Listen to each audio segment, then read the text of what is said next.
What is up, guys? Today we are doing a vehicle review on the Oppressor Mark II. So a while ago I had sold my Deluxo and my Oppressor Mark I because I never really used them and I really wanted to buy the Oppressor Mark II.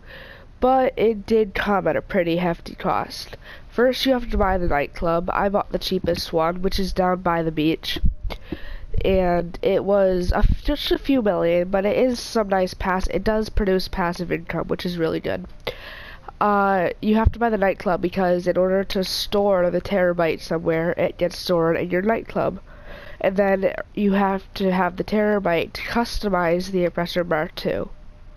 The Oppressor Mark II does have a few categories of customizations. You can add armor, which I don't really know what that does in this case since it's a motorcycle. You can have countermeasures. The flares are for probably recommended. That's what I recommend, and a lot of other people that I know. I just like having the smoke for style.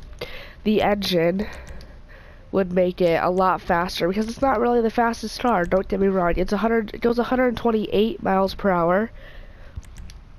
There's a lot of liveries, but this one that I have enabled is just my favorite livery. You can respray to all the colors, and then the weapons. You can have explosive miniguns or homing missiles. And it comes with stock machine guns, but most people just use the homing missiles because it is a motorcycle, and the machine guns are pretty hard to control. So let's go get to the prices. Alright, this is a Warstock cash and carry vehicle. It is very expensive. Alright, so the Oppressor Mark II is trade priced at 2.9 million, but the stock price is 3.7 million.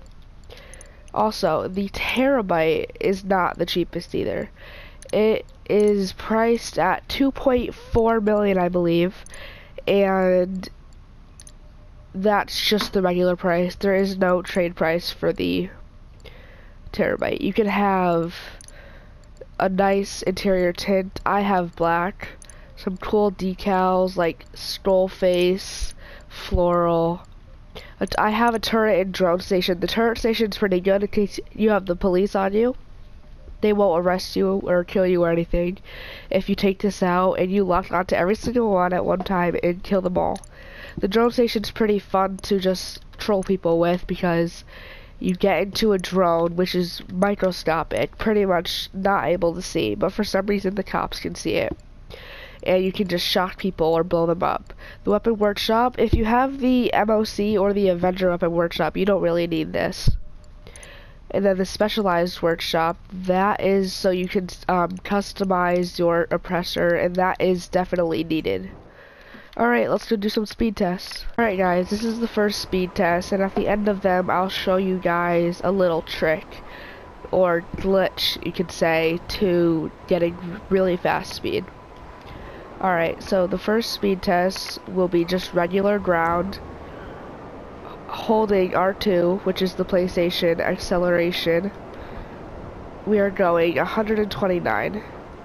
Now let's test it with boost. Alright. So let's just get to the 129. Then activating boost now. 151 is what I saw. So yes, the Oppressor does go very fast, and it is pretty good.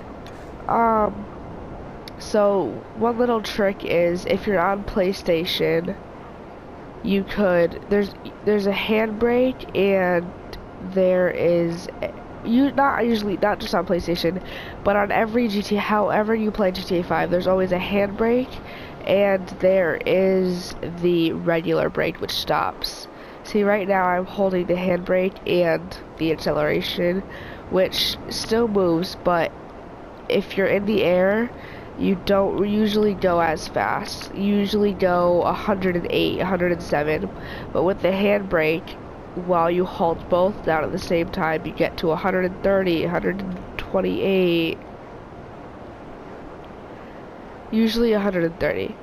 and then you can boost in the air while you have the handbrake, so you guys can just go really fast.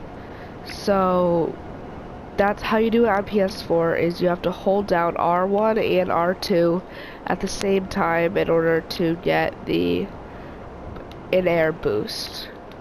Alright, let's test these missiles. Let's fly over to the planes right over here and test them.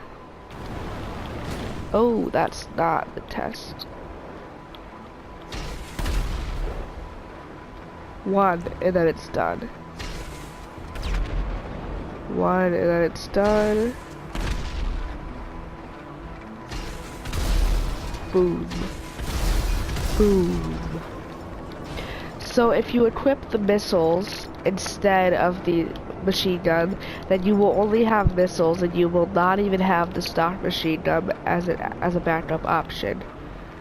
Alright guys, I would rate this probably like an 8 out of 10 because this is just a really good vehicle in the game and I highly recommend it to anyone. Sell that Oppressor, sell the Deluxo, and buy this. Alright guys, so have a nice day. Don't forget to like the video and subscribe and comment any other vehicles you want me to do a review on before you buy it. Thanks, have a nice day.